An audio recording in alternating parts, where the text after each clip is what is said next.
your potential. Action News at 10:30 on PHL-17 continues with Walter Perez, meteorologist Melissa Magee, and Jeff Skaversky.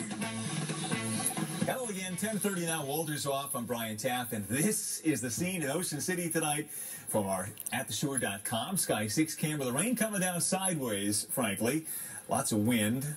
It's been a wet day down the shore. This wet weather causing problems there. Up to 5,000 people without power right now in Cape May County. And, of course, lots of folks elsewhere up and down the shore dealing with flooding conditions. In fact, a flood watch in effect throughout the night. Melissa Magee here with another check on that AccuWeather forecast. Yeah, this is not a good beach day today, Brian, because we are tracking the rain, and the wind is starting to pick up as well. We'll show you what's going on outside. Here's Sky 6 Live in HG, looking at the back bays there in Atlantic City. Look at those flags whipping in the wind. We've got winds gusting currently in Atlantic City as high as 30 miles per hour as this rare July coastal low is working its way in and eventually out of our region. Here's Sky 6 Live in HG inland from our Temple University camera looking at City Hall. Hard to make out the top of City Hall because we've got a mostly cloudy sky and a lot of low-level moisture as well. As we look at Storm Tracker 6 Live double scan radar, we'll pop this out full and go down to areas in South Jersey. You can see that rain.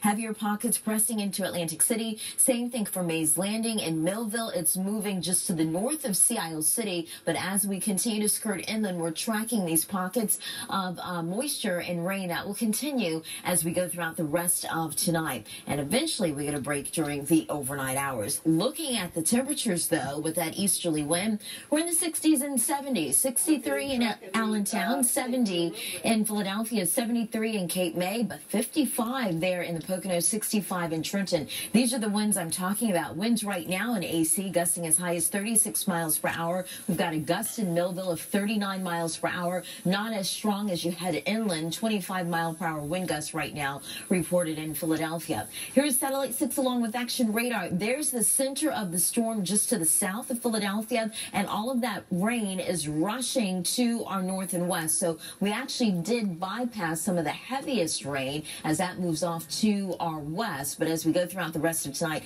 we're kind of in and out of this wet weather. But there is a shore concern. Waves anywhere from 5 to 8 feet high, dangerous rip currents. In fact, the high risk for rip currents continues right through Sunday. Easterly gusts anywhere from 40 to 50 miles per hour. We've already seen gusts in the 30 mile per hour range, and this will likely cause some street flooding. Here's Future Tracker 6, 11:30 tonight. We're still in and out of the wet weather. The pockets of heavier moisture, though, are just to the south and west of Philadelphia. As we go throughout the overnight hours, this area of low pressure is starting to break apart and lift on off to our north and west. As you wake up, maybe early, 7:30 in the morning tomorrow, we've got a mostly cloudy sky. It's cloudy and the humidity is going to be building. Then we're going to be tracking a trough of low pressure coming in from the west. So you've got a trough moving on through. A couple of showers and thunderstorms will fire off in the afternoon because of the unsettled weather and the building humidity.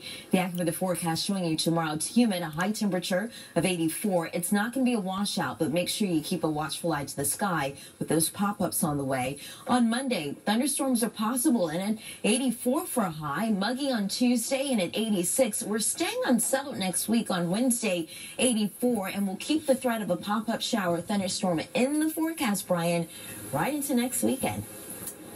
Yeah, that's best. All right, Melissa, thank you. Detectives are on the hunt. We'll get to that in just a moment. Of course, for the very latest on the weather, be sure to wake up with the Action News Morning Team. You can catch meteorologist Chris Sowers, Gray Hall, and Nydia Hahn, all starting 6 a.m. only on 6 ABC.